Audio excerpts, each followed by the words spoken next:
You're listening to Acciopolitics, a Harry Potter reread podcast that focuses on politics in the wizarding world. As always, I'm Adri, one of your hosts, and a recovering English major. And I'm Helene, your co-host and producer. Helene, how are you?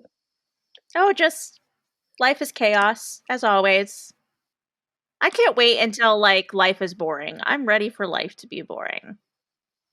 Well, life has been a little chaotic for me as well, but I want to mention that, you know how last episode I was talking about how I don't understand how, in the next chapter, they're just, holding on to the dragon and not feeling the burns or whatever. And then in this chapter, they talk about, the burns or whatever. But after they, get done being on the dragon, I still stand by that statement. I will say that, yes, it was addressed that they had burns and that they had essence of dignity.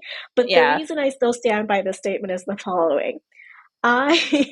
So my parent, obviously, listeners may know or may remember that I'm still with my parents in Puerto Rico, and Olivia, Seth, has just joined us for a week, and then we're leaving to San Antonio.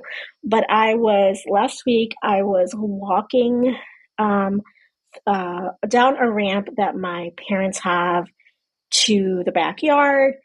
This is a very steep ramp, so I was holding a bottle for the baby, and my mom was with the baby in the backyard.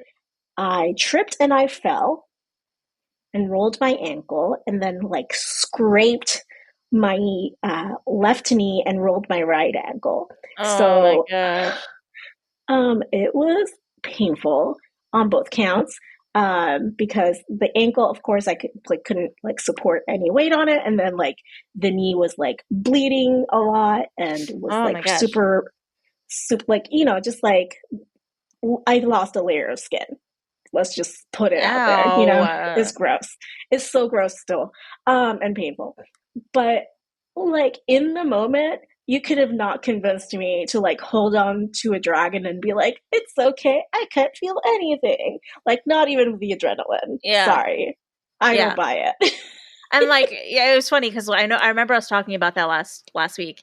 And then this chapter was so short that it felt like 90% of it was talking about their burns or whatever. I was like, oh, okay, so yeah, they definitely did. They definitely addressed it. But it's just because it was so short. It wasn't really they talked about it that much, but because in proportion to everything else. Because it was such a short chapter. And I was I was just sitting here after reading the chapter, or listening to it rather, and thinking about what I said last episode, and I was like, I still stand by this. My motherfucking knee still hurts. I actually I was trying to sit cross-legged on my bed earlier today, and somehow I think I twisted the ankle kind of not the wrong way, but it's probably still tender from rolling it, and I didn't realize it. And I was like, oh shit, it fucking hurts again. Almost if I had rolled it again or twisted it again. And I was like, oh, see, again, either it's because I'm in my mid-30s that I'm super oh no, I couldn't hold on to anything, no, you know, I feel and that. not feel the pain, or I'm just there's no amount of adrenaline in the world that would convince me to be I mean, I could probably hold on to the dragon, but not before being ow, ow, ow, it still hurts a lot, you know?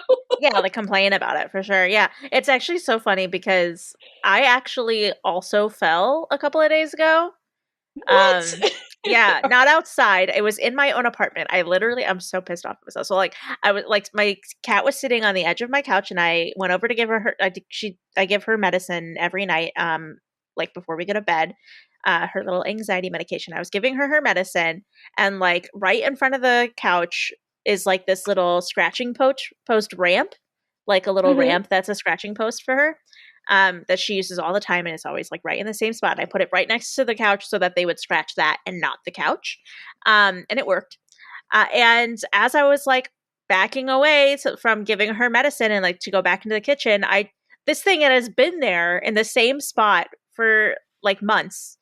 I tripped over it. I don't know how I tripped over it. I'm but and I fell hard. on my floor. Like I'm bet like the person underneath me, because I'm in an apartment complex, pretty sure the person underneath me probably thought that I died. Like I I mean, like Oh, she was murdered. if I heard a body falling on my ceiling, I would have called the Thud. Yeah. police, you know? Like I Yeah. would because I fell really hard and I landed on my left shoulder. And like when I fell, like I had a space heater in that area and like 3 like 12 packs of soda, and like I fell and like pushed all those things like far away when I fell. Like that, like my body like propelled them halfway across the room when I fell. Like that's how hard I fell. Um, and so like it's been like over 24 hours now, and or maybe even 48 hours, and my left shoulder is fucking killing me. So I feel you. So, fun. Like, I think part of the story I didn't like convey was the fact that because I couldn't get up, and my mom has like actually like a bad foot, and like my so it was hilarious because my mom has a bad foot. She's like almost in her 70s. She can't like do a lot of like, yanking up of like Hmm. 170-pound me. Um, let's be real. And because I mean, she doesn't do CrossFit, at least not yet. And then my niece, Amelia, was here and she had just like broken her foot, her right foot, no, Oh her left no. foot.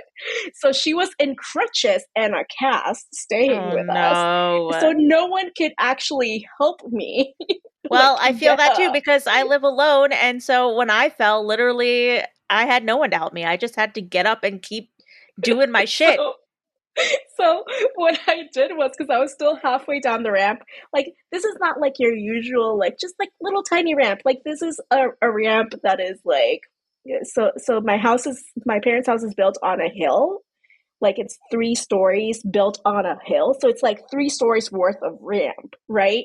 So I'm still in the middle of the ramp, so I'm like at story 2 of the ramp. So I like had to like balance my right foot out with a bent knee and like scooch on my butt all the way down the ramp. Ow.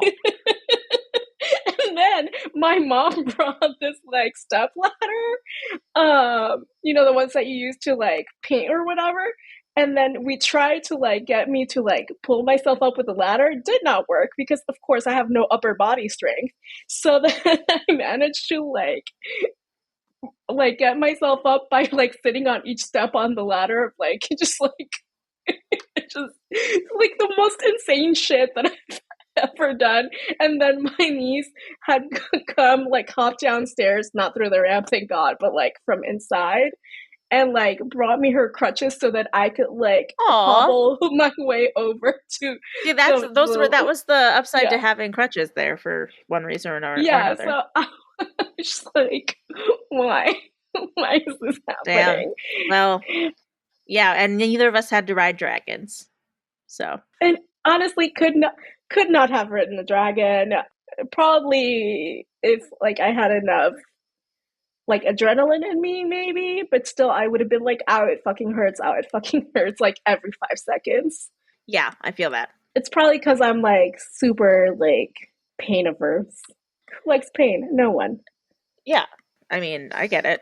Although men tend to have lower pain tolerances than women in Yeah, well, general. my dad was like, "Oh, Adriana's so like always so like what do you say, Nyonya, which is like spoiled, like she's always so like acts so spoiled." I was like, mother effer, like if you had fallen and like you're bleeding everywhere, you would not be like super nonchalant. I know you. I Yeah. have seen you with a cold.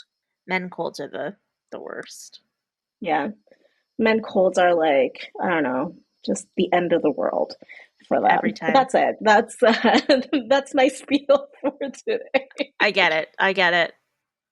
Should we should I tell you, regale you with what happened in this chapter? Helene, tell me what happened in chapter 27, the final hiding place of Harry Potter and the Deathly Hallows, please. Well, Adri, since you asked, this is the one. This is the one where after escaping Gringotts on the back of a dragon, although we Don't understand how they did that. The trio ride for hours until they find a place where it is safe to dismount and regroup. After a bit of recuperation from their wounds, they start to determine what their next step should be, but Harry's mind is so suddenly overcome with visions of Voldemort finding out what they had stolen. As Voldemort starts to piece together the implications of what they took, he ends up revealing more information about where the last few Horcruxes are hidden without realizing Harry is listening in. Seeing that Voldemort is on the move, the trio are forced to immediately set back to work on their mission. There's no rest for the wicked. Nope, nope, nope, nope. So short and sweet, not too much happened, to be honest. Yeah, we were talking about this before we started recording. On Audible, this was about 16 minutes worth of listening time, and you said on Kindle it was about 9 minutes worth of Yeah, reading time. yeah, 9 minutes. And a normal chapter is about like 16 to 19 minutes of reading on Yeah. Kindle. So it was quite short. It was like almost half, not half, but like, Well, and on Audible, normal chapters are about 40 minutes. So yeah, that tracks. yeah, it's crazy. It was a very short run. I was like, I hope I actually have enough to talk about. And honestly, like, I didn't, it was a little bit harder to find a politic, but I scrounged, I managed. I've been doing this long enough, you know. I feel like I did like a piss poor job of it, but like I'm ready to talk about mine if you don't have an aversion to it. Go ahead. So the one that I chose was the politics of communication, specifically that idea of shooting the messenger. And obviously this is based on just like, that thing with Voldemort basically killing anyone who was like in the room when he was told the bad news. Yeah. And also like Ron like that foreshadowing of like that moment when Ron is telling Hermione, maybe they'll cover it up because they don't want to like make him angry. Um, so the kind of definition of this is the following: like people have a psychological aversion to delivering bad news, not only because they want to protect the person they are telling the news to, but also to protect themselves. Like as social creatures, we know, or most of us would know by now. Adri hasn't gotten the memo. At some point, I don't think that when you're telling someone something they don't want to hear, you might, even though it might not be your fault, it might be even their fault, right? That's not going to endear you to them at all. Yeah, avoiding wanting to be the messenger is kind of like a survival tactic in a way. Yeah, something that I have not been equipped with, to be honest with you. Yeah. I'm just like, oh, I'm just so blunt that I'm like, oh, it's this. And then I'm like, fuck, I shouldn't have said that. But only after the consequences. You never learn to sugarcoat things, is what you're telling me. No, yeah. Or like protect myself. I'm just like, well, it is what it is. Like, what do you want me to do? I can't change reality, It's very Enneagram 8 of you. Yeah, it's basically Enneagram 8, people who haven't learned how to survive in society. No, it's just, blunt. Yeah, so like the shooting the messenger like idiom describes our tendency to blame the bearer of bad news. And although the messenger rarely has anything to do with what happened, justice for Enneagram 8s, strong emotions that are brought on by unpleasant news can cause us to irrationally behave and condemn the messenger. And who is more irrational than Lord Voldemort, who doesn't understand emotion? There is no one who is more irrational than Lord Voldemort. Like, he's a caricature of a villain, if we're being honest. Yeah, I would agree. So, what was your politic, Lean? Yeah, I went with espionage, which I mean I know that we have done probably at least once per book. But I couldn't remember. Yeah, I can't remember if we've already done it this book, and we might have, to be honest. We have not. Okay, good, because I was like, I don't think I have, but it's possible you have. I don't remember. And I was too lazy to go look back and look through all of our notes. You know what? Even if we had, for some reason, we only have less than 10 chapters left. Lean, did you know that? I know, that's so crazy. It's insane. It's almost done. Yeah. Well, this is the espionage of book 7, because I know I've done it at least once for book 5 and all that. So anyway, so I said espionage because basically even though this chapter is very short, like we said, the main like plot thing that happens in this chapter is Harry basically like listens in to Voldemort and gets a vision of Voldemort finding out that the cup was stolen from the Lestrange's vault, and like basically sees his entire thought process after that about, you know, shit, they found out about Horcruxes. Shit, are my other Horcruxes okay? Like I better go check on them. Like how could they have like gotten to these places yet? And just like basically listening into his entire thought process and his entire reaction to finding out that the Horcruxes are in danger.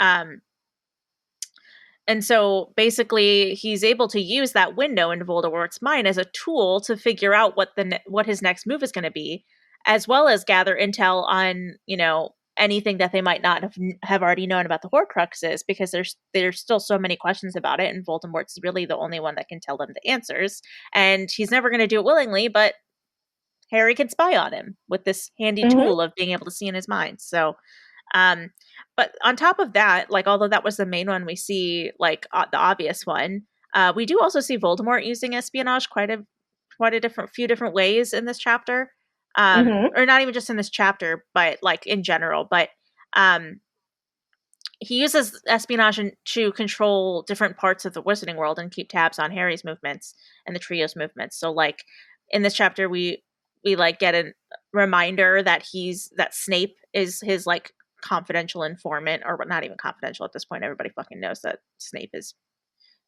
under Voldemort's rule. But the Snape is his informant inside of Hogwarts, and that he's there to keep him updated on any relevant happenings there, but also is there to act on his behalf when needed and like enforce his regime on the staff and students at Hogwarts, as well as like doing tasks such as making sure that Harry doesn't make it into the castle, and if he does, like he's there to stop him. He has Snape for that purpose at Hogwarts, and then he has spies throughout all of Hogsmeade that he mentions in this chapter, who are tasked with just making sure that Harry either, you know, doesn't make it to the school, or also just letting him know if Harry ever like shows up in Hogsmeade. And then finally, the goblins. When you were talking about like killing the messenger, right, shooting the messenger, he like Mm-hmm. kills that goblin who tells him, who's the one that like bears him the bad news of Bellatrix Lestrange's vault being broken into and having the cup stolen. And so because of that, we learn that the goblins are informing him of the happenings at Gringotts. Like they're reporting directly to him, and they reported to him as like immediately as after the cup was stolen. So they're kind of like his spies inside of Gringotts to like keep I mean, we those. don't know. I don't think we know for sure that all goblins are spying for him. That particular goblin for sure. Yeah, that particular goblin. I mean, I think there were other. Didn't he in the chapter? Didn't it say that he like was just like throwing out killing curses all over the room? What after that? Yeah, but not. But like it said, like Lucius and Bellatrix were also there, so it wasn't like all goblins. Yeah, it was probably like a mixture of goblins and Death Eaters. But like, obviously, he didn't kill Bellatrix and Lucius. They show up in the final battle. But like, Well, they he didn't because they ran past everyone to the door. because they're fucking cowards, right? Yeah. But yeah, Uh, so yeah, he has a lot of classic classic informants. duo of Lucius and Bellatrix. So yeah, those are all the types of ways people are secretly being informed about happenings uh, that they otherwise would not know about. Okay. Well, that being said, I think we can move on to the quotes. So, my quote is obviously that moment where he is being told what happened at Gringotts. The scream of rage, of denial, led him as it were strangers. He was crazed, frenzied. It could not be true. It was impossible. Nobody had known. How was it possible that the boy could have discovered his secret? The elder wand slashed through the air and green light erupted through the room. The kneeling goblin rolled over dead. The watching wizards scattered before him, terrified. Yeah, So yeah, that's it.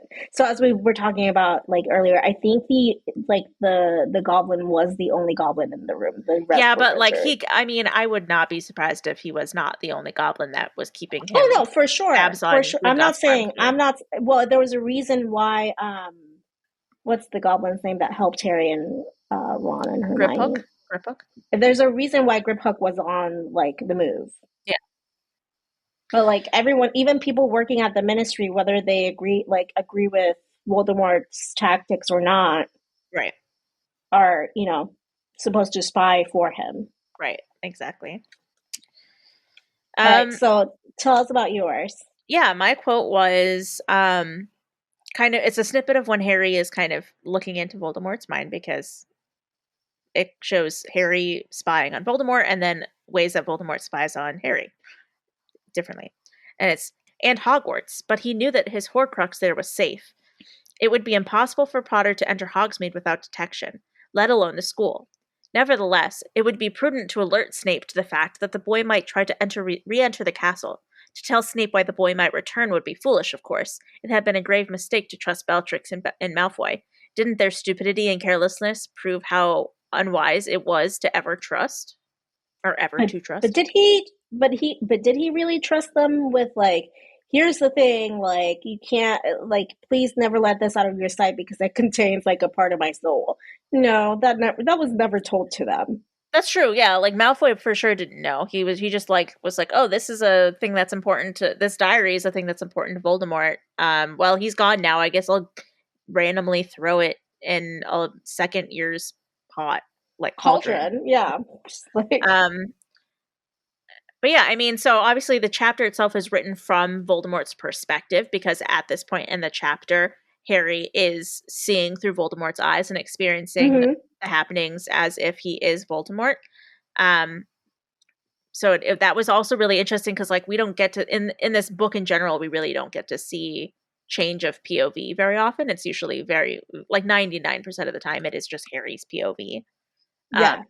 and like just small chapters here or there like Spinners and like the Unbreakable Vow, like those things are not from Harry's perspective, but so this was just like a nice break from that normal reality that we have in this book. But yeah, I mean, it's funny because we're getting like a look at how Voldemort like keeps tabs on Harry while Harry is currently keeping tabs on Voldemort. Like it's just Yeah. like espionageception, you know? Like Exception. that's what it feels like. I was thinking it's more of like a Russian nesting doll of like POVs, but yeah, Yeah. that's a pretty good description too, though. Thank you. I appreciate it. Did you have a character for this for communication this chapter? I mean, of course, Voldemort. Like, just other Surprise, than surprise! like, I said Voldemort too. Look at that. oh no. Well, okay, I think we're done here. That's it for today's episode. No, it's just funny because like even though like the last couple of episodes we've had pretty different um politics, but for somehow we still land on the same character.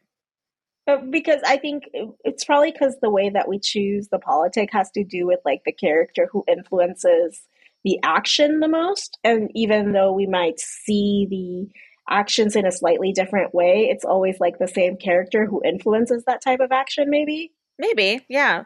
Because like obviously the obvious choice for me would have been Harry in this chapter because Harry is literally the main point of this chapter is Harry spying on Voldemort through his brain. But Yeah, but Harry isn't doing it on purpose though. right, like, but like the part that made me choose Voldemort is because while Harry is like seeing into Voldemort's mind, we are seeing how much Voldemort spies on other people. Yeah, like he's the person doing it with like real intent, not just like Exactly. stumbling across the information. Yeah. So, well, I mean, killing the messenger. Let me think about how I can see that throughout the series. Literally I mean, every step of the way. communication in general, obviously, like see that all fucking throughout the series. I'm trying to like, is there a specific like instance of killing the messenger that happens earlier in the series that I'm not thinking of right now? Well, I think Voldemort not necessarily kills the messenger, but does a really good job of like discarding the messenger or when people aren't useful to him anymore, which is like kind of like a way of rethinking that. I'm thinking about like when Wormtail, like he gave his like the silver hand to Wormtail, like he was like giving him something that, like, if Wormtail were ever to betray him, would kind of have like a suicide switch, Yeah. things like that. I thought about I'm saying that, thinking. but at the same time, like Voldemort himself didn't like physically kill him. It was like But kind of basically gave him something that would kill him yeah, if he ever betrayed him again. yeah. But it wasn't guaranteed either. Yeah. I don't know. I think that the Muggle studies professor that they murdered at the beginning of this book was also in a way killing the messenger because he didn't like the message that she was penning for the Daily Prophet. Yeah. I feel like that's yeah, I can see that for sure. I also see it as kind of like a, making an example of her. Yeah, You know. but I mean, well, the part of killing the messenger is also making an example of someone. Like, as someone who has been chewed out for for being the messenger Yeah, or yeah, being yeah. the harbinger of bad news, it's often like twofold. It's like you have to make an example. Like the reason why Bellatrix and Lucius fled wasn't only because they didn't want to be killed in the moment, and they weren't, and that they were actually more at fault than the goblin. You know what I mean? Yeah. But they were like, oh shit, he's like on a tirade. He's gonna make an example out of us next. You know?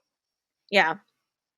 I guess you could probably count like all the really bad interactions between Voldemort and Lucius as kind of that way because a lot of the times Lucius is like finding himself having to like deliver bad news to Voldemort and Voldemort getting super pissed off about it and like punishing him for it. However, I will say that a lot of the bad news that Lucius has to deliver to Voldemort is like a result of him fucking up about like messing up and like Well, doing but something what wrong. about like Snape? Right? Like Snape like metaphorically kills the messenger every time like Harry has something sassy to say or something Snape doesn't like to hear, like talk back in his like Yeah, just a classroom, or detention. even Detention yeah, is the messenger. or even Hermione, you know what I mean? Yeah, yeah. No, Like I see. Hermione will say something that Snape doesn't like, or like Hmm. Dolores Umbridge didn't like, or like it's just Yeah, yeah, it also goes with like it doesn't have to be obviously a real death. yeah. So, I must not tell lies is an actual killing the messenger move. oh, for sure. Yeah, I can see that. So, what about espionage? How do you see that in the rest of this book, or even the rest of the I mean, series? I don't think we see it, to be honest with you. Yeah, I mean, we never Um, talked about this politic before. It's never come up. yeah, it's just never come up. It's just so weird that like it comes up on this chapter and this chapter alone, you know? Yeah, this is really unique to this chapter. Like there's no such thing as like Dumbledore's army or like the Order of the Phoenix or like Snape being a double agent, or there's no such thing Yeah, in these books as legilimency. Oh my god, I can't. Ah, legilimency. I think it's I legilimency. I don't even know. You know what Yeah, I or meant. occlumency or whatever. Yeah. No, I mean, Yeah. I think that Snape being the double agent is probably like the biggest one for me. There's no such thing as like, I don't know, Dolores Umbridge being like a spy for the Ministry of Magic at Hogwarts. That never There's happened. Yeah, that never happens. There's no such thing as like the other schools kind of spying on Hogwarts as they went into the Triwizard Tournament and trying to see like how they did things at Hogwarts. Totally all above board. Also, no such thing as like spying when like Sirius Black was like just being a dog on book three. Just Just I don't being a know about pooch. no such thing as espionage from like Diary Tom Riddle as he like I think we got the overcame point. a small Jenny Weasley. I don't know, man. No, I get it. I get you. I get you. Professor Quirrell was not like a double agent at all. I don't know, The man. It's yes, just the series is ripe with espionage. yeah, just it should have been like Potter, James Potter, 007. That's it. Well, are you ready to move on to Dementors and chocolate? Because I have Yay! I have a Dementor that I am like ready to just rant about. Okay, go forth, my child. Okay. Okay. And sometimes my Dementor is like something that happens in the chapter, and sometimes my Dementors are like legit inconsistencies that I just cannot get over, and today it's the latter. Okay, so there is just Okay. like a huge inconsistency that I just like you will not convince me that I am wrong. This was just badly written, this plot line. So they escape Hogwarts. They're on this dragon, right? The like Hmm. first like Not two Hogwarts, Gringotts. or sorry, they escape Gringotts and they're on this dragon. And the first like 2/3 of this very short chapter is just like Harry talking about how fucking long they've been flying, right? Like he's like Hmm. hours, like it gets dark, like literally like the way that the chapter is written, it makes it extremely clear, at least to me, and maybe you have a different opinion, that they were on this dragon like all fucking day. Like at least 8 hours. Like Okay. it talks about just like he talks about like falling asleep on the dragon and waking up on the dragon and like literally like the day changing into night. Like he's on there for fucking ever, okay? Okay. And do you know how big England is? The UK, in which they are currently located, the UK.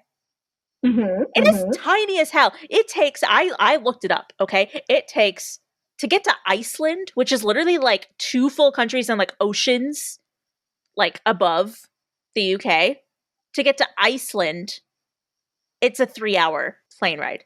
And I gotta guess from England, from the UK, which I know they're probably in Scotland. Actually, no, the Gringotts is in London, so they are in England. I gotta guess that a dragon flies at the speed, if not faster, than a plane. Would you agree? I feel like Then how dragons would are they hold on? they have to be the dragons are have to be fast. Come on, they're humongous. Can you I imagine think a it would dragon be slowly flying in the air? no, no, no. Well, all I'm saying is maybe not as fast as like an airplane, which is like, hundreds of miles an hour, right? But at least as fast as a train. I guess. I don't know. But like if you look at the distance between London and Iceland on a map Hmm. and think about how a plane ride literally from one place to the other is 3 hours and 14 minutes is what my research came up with. They were on that dragon for at least like 6 hours. I got to say. Like it was they were on that dragon for a fucking long time. And it just makes no sense because they So, would not be so, anywhere still. And even if it like the dragon flew marginally slower than a plane, after uh-huh. even like 2 or 3 hours on that dragon, they would no longer be in the UK. There's no way they would still be in the UK. Well, it doesn't say that they're in the UK, right? Because they operate. Well, it doesn't say that they flew over oceans to Ireland. Well, yeah, I understand It that, did it but did they say don't. that they were flying north. It did say they were flying north the whole time. It did say that. But it didn't say like where they were, right? No, but like why I have to imagine like what the biggest body of water they flew over was like a lake Okay, yeah, I have no idea. Anyway, it says here that a train to Scotland from London is 5 hours and 42 minutes. from Scotland to London. There has to be like a million stops. That It says it takes an average of 5 hours 42 minutes to travel from London to Edinburgh by train over a distance of about 332 miles. but I honestly have to believe that the dragon goes way faster than a train. Okay. I have to believe that. I don't know. If people want to write in and come back to me with facts that prove me wrong, I fully support that. But I read that and I was like, there is literally no way that they were flying for that long and were anywhere near the vicinity of where they started. Because Oh yeah, England for and sure. the UK and like the greater like that area, it's so small. It takes so short amount of time to get from one place to another. Like there's just no Yeah, way. I agree with that. So I just really bothered me. That was my Dementor this chapter. Well, mine was actually something that happened in the chapter. Voldemort ruthlessly murdering people because he didn't like the news seems like I a mean, pretty big dementor for me. he But does that also like every Bellatrix and time we see him, so I get I it. know, but Oh, Bellatrix and Lucius like just like basically being like move over and like yeah, trampling people in their way just to like little avoid. little Yeah, bitch babies for sure. Little bitch babies. like they want like all the responsibility but not none of the repercussions, Right. I mean, I wasn't surprised with Lucius. I was a little surprised with Bellatrix. Well, it was her vault that got broken into. I guess, yeah, but like Fair. usually she's not scared of being murdered by Voldemort because usually like she knows that Voldemort likes her the best. Well, again, her vault Also, and her they likeness. still have to get it on so that they can have their daughter Delphi. Yeah, I guess. If you believe Cursed Child to be canon. I mean, I've never like I haven't even read the Cursed Child. It's fine. At this point, do I want to? No. No, Like you don't. I'm kind of done. No, you don't want to read it. I'll tell you that. Um Tell us about your Cadbury egg for this yes, and I still have some chapter. left. I love them. My Cadbury egg for this chapter was a lack of something that normally happens that usually Okay. bothers me, and it was. I think this was the very first and possibly the only time that Hermione does not like nag Harry for letting Voldemort in his head. Like every single other time that Voldemort, like Harry has a vision or, like can see into Voldemort's mind or whatever, like Hermione always has something to say about it. Like you're not supposed to be letting him in. Like you need to be closing your minds like every single time. And this time he was like, okay, so here's the deal. Just had a vision. Voldemort's doing this. We got to go. And Hermione was just like, okay. Yeah. So, yeah. Trauma will do that to you. Yeah. I was like, oh, okay. Hermione not going to put up a fight. That's kind of unlike her, but cool. I I I hate it when she nags Harry about the same exact thing every single time, as if like he didn't get the message the first 300 times she said it. So, It's like what we was know yours? Hermione. I know, right? Um, you know, Harry Sassy is my favorite Harry. When he goes, it'll be dark, no one's gonna notice our feet, to Hermione, when she's like, we can't all fit Yeah, under the invisibility cloak. Hermione just really didn't have a lot of fight in her this chapter. She was just kind of like, oh, whatever. I'm just gonna fucking do whatever you want to do. She didn't really care. Um, Again, trauma will do that to you. Yeah, she was probably just like, I hurt all over from getting burned and then riding on a dragon for 8 hours and somehow still not going anywhere. So I'm just not gonna. Like, fuck it, I guess. Yeah, I don't care.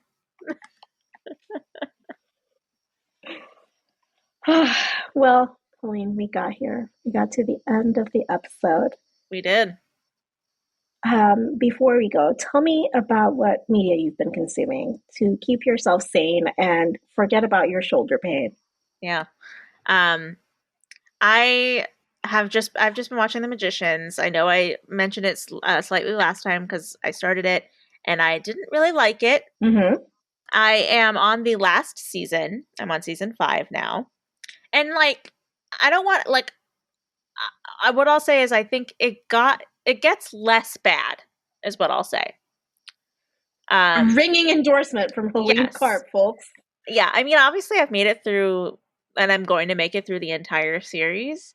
So it's like it's 5 seasons, which is nothing to like sneeze at, right? Like so like there's something that's getting me to like continue watching, but like there's just something I can't put my finger on it, but I don't really love it. There's only like a few things that really keep me sticking around. And like one of them is definitely gone in season 5, and so like I'm hoping I can even make it through season 5 cuz I'm like I don't I don't know if I want to watch it when this isn't going to happen. So we'll see. We'll see. But I have now I'm kind of the person where it's like I started it, I have to end it, right? Like I can't just end like episodes before the show is over. I have to just finish it. So, that's just all I've been doing. What about you? Well, I don't know how much time do we have left. because this is probably people are going to start like turning the podcast off when they know what I'm about to talk about. So there's a little show on Bravo TV called Vanderpump Rules on its 10th season right now. For those of you who do not know what Vanderpump Rules is, it's a reality TV show produced by Lisa Vanderpump, a once housewife of Beverly Hills, who owns a series of restaurants in LA, and, all over the place.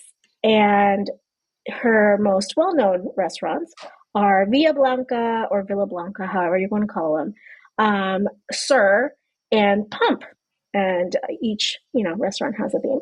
Vanderpump Rules began with the cast of characters from Sir, which is short for Sexy Unique Restaurant. I'm sorry, I can't keep a straight face. Oh, at first I thought you said sex in a unique restaurant. No, Sexy Unique Okay. Restaurant. Yeah, that makes more sense because I was like, sex in a unique restaurant. Okay, interesting. No. I can't keep a straight face when talking about like what Sir means because it's so weird. So this show began like following the lives of like these servers and like bartenders and like busboys or whatever who worked at the restaurant but were also trying to make it in Hollywood, you know? Now it's in its 10th season. And I was not really watching the 10th season because I was like, oh, season 9 sucked. I'm over it.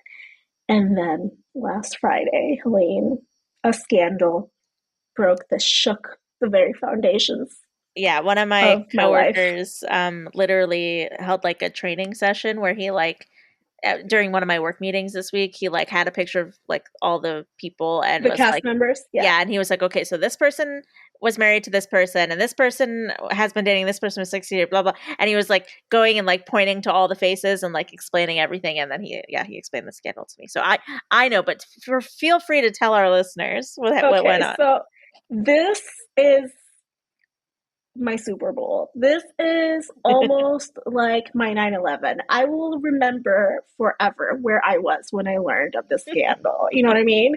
Like everyone who I talk to who watches this or who is familiar with it, they're like, yes, I remember exactly vividly where I was when I learned this news. So in this season, okay, so we have the cast of characters, right? In this season, there was like a major plot line that one of the main cast members who were married for about 5 years were getting a divorce. Big news. Like people love to see things like fall apart and like, we're armchair experts, right? One of the cast members, that's one plot line. The other plot line was that a couple who got engaged on the very last episode of season 9 broke up during the reunion. Like she even gave him back the ring, Dun dun dun. Dun dun dun. Okay. So those are Katie and Tom, one of the Toms, Tom Sandoval. Sorry, Tom Schwartz.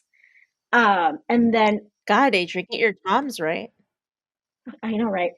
Tom Schwartz, it's just that there's two Toms. We'll get there. And Raquel and James, right? So Raquel is like this, like, archetypal, like, wide-eyed, innocent character. She's the villain in all of this. She will, yes. We haven't gone there yet. That is so that those are the two main storylines this season. Like the breakup, these two breakups, right, of these relationships that we've seen play out for the last 5 years on the show. Then Katie tells Tom Schwartz, who she seems to be in good terms with, I just don't want you to hook up with anyone in the friend group. And by that she means obviously don't sleep with anyone on the cast. Because they're not real friends. Like they're not friends in real life. They're castmates. Oh, they're not friends in real life? I mean, some of them are. I thought they were. But at some, like in reality shows, it comes to a point where it's like you're just coworkers, you know what I mean? Like you're work friends, not like friends.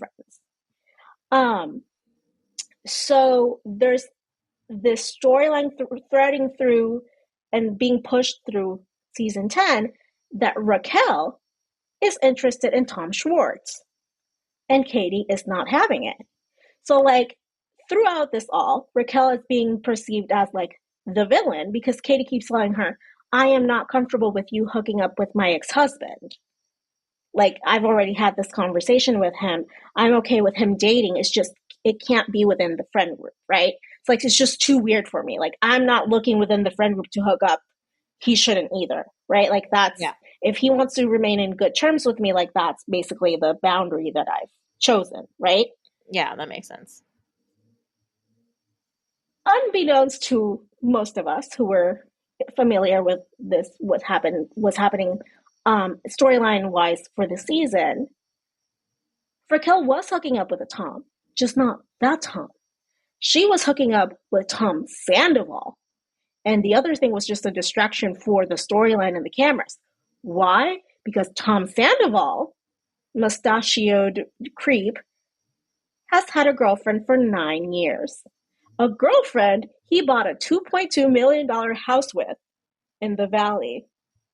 So, this said girlfriend found out last Wednesday about the affair because he recorded a FaceTime call with Raquel where, they're having phone sex, As you do. as you do. And his phone somehow, like allegedly, his phone like fell out, and she was like, she It's like saw you're it, and then a she, lawyer. You're like, I have to say yeah, allegedly, or else they're gonna yeah, I sue don't want to me. get sued. And then like she allegedly saw all these text messages going back and forth for the last 7 months or more of this affair, which like now paints Raquel and this Tom in a really different light because like the public perception of these two people were like Raquel's just like an innocent like girl who maybe is like a little bit misguided for wanting to like push the storyline this season, but maybe she's just doing it for the fame, And Tom like Sandoval is like this really like extra dude, but like oh he also has a cover band, by the way, terrible cover band. Um, he's like this extra dude, but like he's a really good boyfriend to Ariana, who struggles with her mental health. You know what I mean? So yeah, that happened. This is a storyline none of us ever saw coming because it's the truth. And now like editors are scrambling to re-edit and recut all the episodes to like put stuff in that they like in hindsight make more sense because it was like oh I didn't like that was a weird thing, but it's not like consistent with the storyline. Why would we put Yeah. it in, So cameras are back up. They're filming the entire thing. Mess keeps coming out every single day. It's hard to keep up with. I'm entirely consumed by this mess. I love mess, like Marie Kondo says. Just not the physical kind. Yeah, that's other people's drama is always so much more entertaining, I guess. Not happy for Ariana, obviously. Happy she got rid of that dead weight, just not happy that she's going through shit. Because Yeah. she's like, out of the entire cast, honestly, like she's the easiest to root for because she's like, the least terrible person. But like, you're Yeah. like, really, guys? I Can't trust actually men. I feel bad for one of my friends. We used to work together, and she and I still keep in touch, but she has a dog that is named Sandoval Oh no. because she's like one of the biggest Vanderpump Rules fans I've ever heard of in existence. She loves Vanderpump Rules, and Justice for has your friend. yeah, she's loved it like ever since it has been on the air. So yeah, she has a dog named Sandoval, and I just like when I heard that was the guy's name, I was like, oh, that's what her dog's named after. That makes sense. I had no idea. Um, So yeah, I don't necessarily like stan any of the men in the cast because I know, men are trash. We all know this. And I'm like, I don't know about him. He always seems to have a lot of problems with women who are assertive. You know what I mean? Like, so there's this. So every time he just like yells at women if they're being assertive or calling things out, So I'm like, I don't think I like that person. I mostly I'm there. Obviously, I'm there to watch the drama, but also like I stand the woman. The women. The men Of, can go fuck of course. themselves. And by the way, listeners, we are recording on International Women's Day. Just wanted to call that out. Yes, very true. I was thinking about this earlier. Thank you for bringing it up. But yeah, so this drama has consumed me. This Oh my has god, been I just remembered insane. she also has a dog named Schwartz. Oh my god. And also did not just put that together until just now. Yes, because they're the Toms, girl. They're the No, it Toms. makes sense now. I totally didn't put that together until just now. Oh, also the thing that I didn't mention about the Toms is that they have now two bars. The first one they opened with Lisa Vanderpump is called Tom Tom. And the second one is called Schwartz and Sandy's, which is a terrible name, but whatever. This is And they opened it Sandoval with the someone else. Chihuahua. Oh, way cuter than the real Sandoval. Yes. Justice for Sandoval the Chihuahua. Yeah. Honestly. And this is Schwartz. Oh, as you know, I love dog pictures and also pictures of Chihuahuas even more. Yeah, So I knew that you know, you would also definitely they're named after appreciate. Vanderpump like characters. Right. Amazing. Yeah.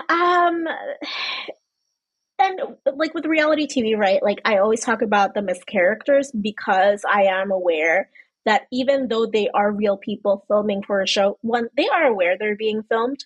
Two, they know when the call times are, so you can kind of get a little bit prepared for like what you want to do in a certain interaction. Um, so it's not like you have hidden cameras in your home and you don't know that you're being filmed. No, yeah, yeah. Um, and three, on top of it all, you have someone else editing the footage, right? Like you have producers producing the storyline as it happens and trying to like connect the dots on the ground with you and like whispering in their ear or whatever. And then you have someone else editing with the producer's like input. So this is not just like super authentic, like hidden camera, you don't know you're being filmed shit. This is like you're creating a character for TV. And Yeah. most of these people are pros by this point. So 10 seasons, for 10 seasons, Sandoval had a lot of people convinced that he was like, you know, a little bit shitty and a little bit egotistical, but overall a pretty good boyfriend to, you know, Ariana, Yeah, his I mean, he has to be good girlfriend of enough. 9 years. He has to be good enough to get people to be naming their fucking dogs after him, right? Exactly. And then like Tom Schwartz was like, you know, a little bit of douchebag, but also he's like he has like a little bit of a doofus type of, Well, you know, vibe. he didn't actually did he actually sleep with Raquel or no? No, he didn't. Okay. But the thing is, like, he was covering for the other Tom, is working Oh, theory. like he knew? Yes. So Oh. like this was a distraction from this, and in the process, he hurt his ex-wife, who he claims to still like be Does on good this terms with. does this Raquel have like magic tits or something? I don't under like why does I everybody was like, want she her? must have had a magic pussy. I don't know. Sorry guys. I mean, what is it? I don't get it. And then the other part that I find like super annoying is that she befriended Ariana to the point where she was talking about how Ariana was one of her best friends. It's like you don't do this to a best friend. No. Unless you would literally have no conscience. So, And she also cut her hair exactly like her. It was like some single white female shit. It's just it's a scandal that has a lot of layers that hit for me, you know, because yeah. it exposes also like how they and by they I mean both Tom's and Raquel tried to push a certain storyline to cover up what they what they knew what was really happening in real life, and it still ended up coming out in like the worst possible way. So it's just a lot of mess. Your single white female comment though did remind me of like there's a bunch of drama going on right now with Hailey Bieber and Selena Gomez that I think is kind of which similar. which I was also super invested in, by the way. And then this just completely derailed Yeah, this is my like interest. you're in like a pop culture drama fever dream right now. So, Oh yeah, and then like today, like another Bravo scandal came out, and I was like, listen, guys, another one? Good I man. I am only one person.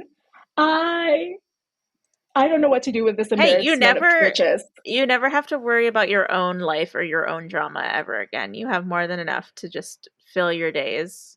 Yeah, but also I'm trying to write a novel here, guys. I'm trying to also do my You're like full-time totally job. gonna let this stuff seep into your novel. It's like subconsciously you're gonna have like I storylines mean, that mirror it and which is funny because like my novel already had a cheating storyline. So like, did I jeez. manifest this? Jeez. Maybe I manifested it, Helene. Am I to blame in this entire thing? I mean, if things that people wrote about in books happened because people wrote about it in a book, I think we'd be really like fucked. But aren't we really fucked though? Yeah, you're right. You win. You're right. And with that lovely upbeat note, I think we're done with today's episode. I would agree. All right. Please join us next time as we talk about chapter 28 of Harry Potter and the Deathly Hallows, The Missing Mirror.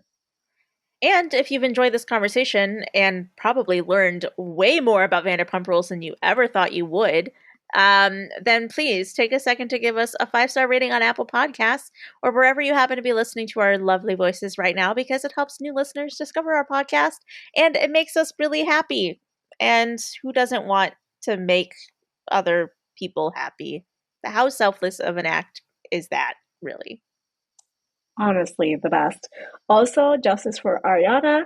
Hashtag Team Ariana. We love you, Ari. I don't care You if know what Helene she doesn't know should who you say? are. You know what she should do? She should say, thank you, next. Yes, she should. All right. Until then, politics managed.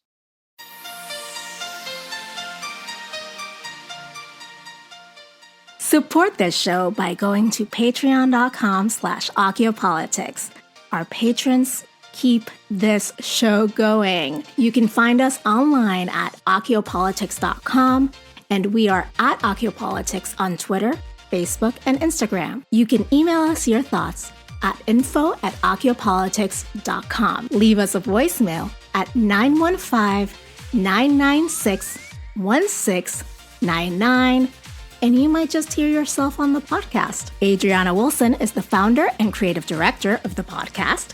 Helene Karp is the producer and social media manager. Allison Pullman is the audio wizard and editor who makes us sound so good. Cover art and physical rewards are designed by Adriana Wilson. The views expressed by the hosts and guests are expressly their own and not representative of their employers or associates. Acciopolitics is part of the MuggleNet family of podcasts.